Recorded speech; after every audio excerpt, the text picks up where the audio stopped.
अपने अभिभाषण में सरकार की कई सारी उपलब्धियों का उल्लेख किया और मैं उन उपलब्धियों के लिए सरकार का अभिनंदन करना चाहूंगा जिनका लाभ अंतिम पंक्ति में खड़े अंतिम व्यक्ति तक पहुंचा हो। राष्ट्रपति जी ने अपने अभिभाषण में नए संसद भवन के निर्माण की बात की, गर्व की बात है, लेकिन सवाल यह उठता है अध्यक्ष महोदय कि जिस देश की सार्वजनिक स्वास्थ्य व्यवस्था कोरोना की महामारी में बुरी तरह से एक्सपोज हुई हो, उस देश की प्राथमिकता क्या होनी चाहिए? नया संसद भवन या हर जिले में हर संसदीय चुनाव क्षेत्र में एक सुसज्ज अत्याधुनिक सार्वजनिक अस्पताल? देश की प्राथमिकता को नजर रखते हुए सिर्फ 22 एम्स से कुछ नहीं होगा। देश की प्राथमिकता को नजर रखते हुए पहले अस्पताल और फिर संसद भवन, इस पर आत्मचिंतन हो, ये मेरी गुजारिश है। Please silence please Vidur ji. और वैसे भी इस संसद भवन की मांग किसी ने नहीं की है, लेकिन हर सांसद मेरे इस बात से सहमत होगा कि हर संसदीय चुनाव क्षेत्र में एमपी लैड फंड के तहत होने वाले विकास कामों की मांग जरूर हो रही है। इसलिए मेरी दरख्वास्त है कि इस एमपी लैड फंड को अविलंब पूर्ववत किया जाए। इसमें अभिभाषण में केंद्र और राज्य के सरकारों के बीच कोऑर्डिनेशन की भी बात की गई। माननीय minister of finance state Anurag ji यहां उपस्थित है। मैं आपका ध्यान आकर्षित करना चाहूंगा कि महाराष्ट्र की सरकार को जीएसटी की 25,000 करोड़ की राशि प्रदान होना बाकी है, उस पर अविलंब विचार किया जाए। राष्ट्रपति जी ने अपने अभिभाषण में युवाओं के रोजगार की बात की। इस सरकार ने सपना दिखाया था कि सालाना 2 करोड़ युवाओं को रोजगार मिलेगा। अजय मिलना तो छोड़िए, जो हाथ में था वो भी चला गया। आज 1000 नौकरियों के लिए लाख लाख युवा अप्लाई करते हैं और 4th क्लास की नौकरी के लिए ग्रेजुएट्स और पोस्ट ग्रेजुएट्स कतार में खड़े आते हैं।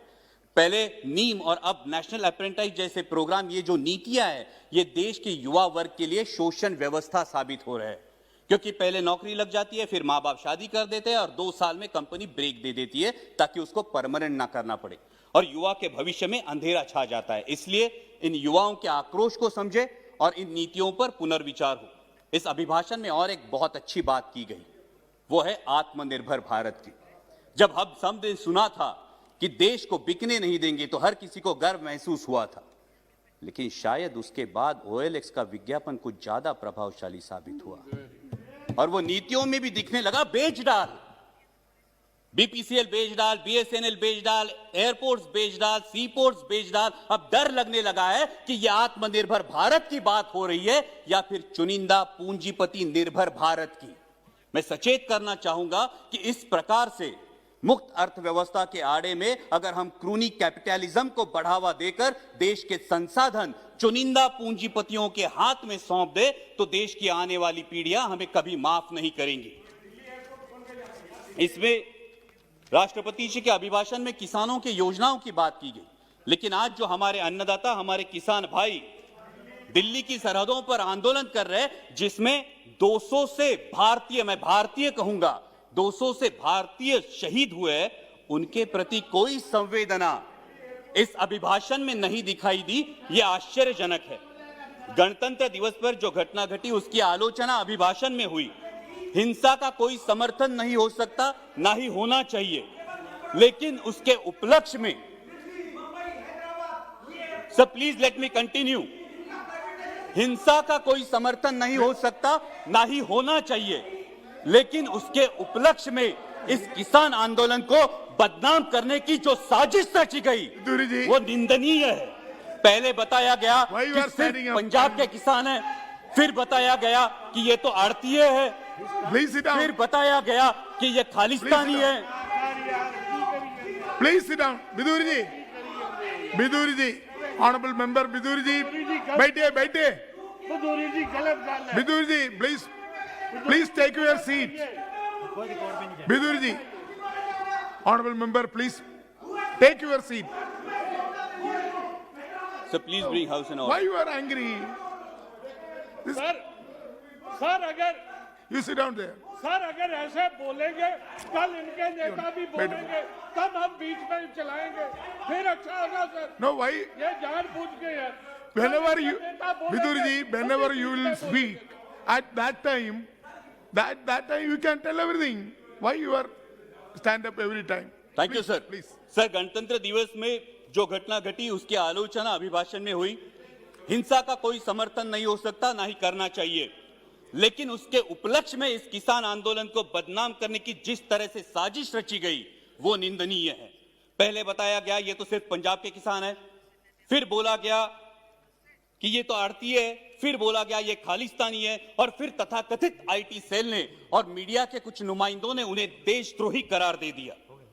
मैं पूछना चाहूंगा कि सर, जो बाप अपने 18 साल के नौजवान बेटे को बोलता है उठ तुझे फौज में भर्ती होना है, तूने बेल्ट की नौकरी करनी है, जो मां अपने बेटे को बॉर्डर भेजते हुए बोलती है कि अगर दुश्मन ने देश पे गोली चलाई तो तूने अपना सीना आगे कर देना है, तो वो देशद्रोही कैसे दिए जाते हैं? सर, आज बेटा सियाचिन में -डिग्री सेल्सियस में देश की रक्षा कर रहा है और उसका 70 साल का बूढ़ा बाप दिल्ली की सरहदों पर अपने हक के लिए कड़ाके की सर्दी में आंदोलन कर रहा है, तो किस मुंह से बोलेंगे जय जवान जय किसान? और सर, आज तो देश को 2 नए शब्द मिले हैं, उसमें से एक है आंदोलन जीवी। मैं शुक्रगुजार हूं इस शब्द के लिए, कारण महाराष्ट्रातले भाजपचे नेते सतत उठसूट आंदोलन करत होते, त्यांना काय म्हणायचं ते आम्हाला या शब्दामुळे कळलं।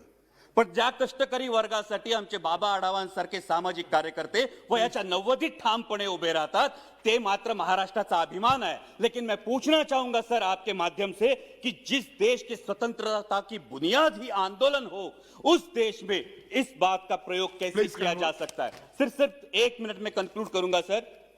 यहां पे कई माननीय सदस्य बोलते हुए उन्होंने परराष्ट्र में जिन्होंने अच्छी बात की उसकी सराहना की, लेकिन ये कैसी विडंबना है सर, जब ब्राजील के राष्ट्राध्यक्ष संजीवनी की उपाधि देंगे तो हम खुश होंगे, जब अमेरिकी पूर्व राष्ट्राध्यक्ष हाउडी मोदी बोलेंगे तो हम तालियां बजाएंगे, और जब कोई विदेशी मानवता के दृष्टिकोण से किसान आंदोलन पर टिप्पणी करेगा तो फिर वो फॉरेन डिस्ट्रक्टिव आइडियोलॉजी हो जाती है। सर, ये बैरिकेड्स लगाना, ये फेंसिंग करना, ये किस प्रजातंत्र का लक्षण है? सर, महामहिम राष्ट्रपति जी ने अपने अभिभाषण में आर्य चाणक्य के पंक्तियों का उल्लेख किया, लेकिन मैं इस सदन को बताना चाहूंगा कि उन्हीं आर्य चाणक्य ने यह भी बताया है कि जब राजा का अहंकार प्रजाहित से ऊपर उठ जाए तो समझ लेना कि उसके शासनकाल का अंत निश्चित है।